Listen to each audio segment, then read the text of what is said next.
পাঞ্জাবি ছাড়া ঈদ এটা তো ভাবাই যায় না। আর পোশাক ব্যবসায়ী যারা আছেন তারা সবচেয়ে বেশি কালেকশনে রাখেন এই পাঞ্জাবি কালেকশনগুলি। আর ব্লুডিমও কিন্তু এমন কিছু পাঞ্জাবি কালেকশন নিয়ে এসেছে পোশাক ব্যবসায়ীদের জন্য, যারা পাইকারিতে পারচেস করে শপে বিক্রি করলে রিপিট কাস্টমার বৃদ্ধি পাবে এবং আশা করি এবার ঈদের বাজারটাও কিন্তু খুব ভালোভাবে যাবে তাদের। কারণ আপনি দেখতে পাচ্ছেন যে ব্লুডিমের যে পাঞ্জাবিগুলি আছে খুবই এটার যে কি বলবো কাজগুলি আছে, হ্যাঁ খুবই ক্লাসিক কাজ আছে। ব্লুডিম কিন্তু বরাবরই ক্লাসিক ডিজাইন করে থাকে এবং এইটার স্পেশালি হচ্ছে ফেব্রিক্সটি।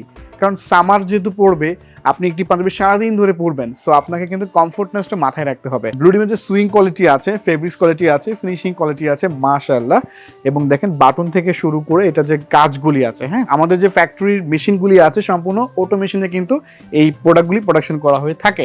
এবং বেশ কিছু কিন্তু পাঞ্জাবি আছে, মোটামুটি আপনারা সরাসরি যখন ভিজিট করবেন আমাদের পাঞ্জাবিগুলি দেখবেন, আশা করি সবগুলি কিন্তু আপনাদের পছন্দ হবে। আমাদের সাইজ আছে 40 থেকে 44 পর্যন্ত। ঠিক আমি যেটি পরে আছি এটা কিন্তু একটা 42 সাইজের পাঞ্জাবি এবং 44 আছে, এবং আপনার ডিমান্ড অনুযায়ী কিন্তু আপনি এখান থেকে সাইজগুলো মিলিয়ে নিতে পারবেন। এবং পাঞ্জাবি কালেকশন দেখলে আমি শিওর যে আপনি কোনটা রেখে কোনটা নেবেন নিজে কিন্তু কনফিউশনে পড়ে যাবেন। যারা আসলে পাইকারিতে প্রোডাক্টগুলি পারচেস করতে চাচ্ছেন, মিরপুর 2 যে ব্লুডিমের কর্পোরেট অফিসটি আছে, অফিসে সরাসরি ভিজিট করুন। আরেকটি কথা বলবো যে ঈদের আগে মানে এই মুহূর্তে কিন্তু আপনার পাঞ্জাবিগুলি স্টকে রাখা অনেক বেশি ইম্পর্টেন্ট, কারণ ঈদের সময় মার্কেট ডিমান্ড বেড়ে যায়, দাম বেড়ে যায়। তাই এখন যারা পাঞ্জাবিগুলি পাইকারিতে পারচেস করবেন আপনারা কিন্তু দামেও জিতবেন, মানও জিতবেন। দেখা হচ্ছে ব্লুডিমের মিরপুর 2 যে অফিস আছে, অফিসে আসার পরে।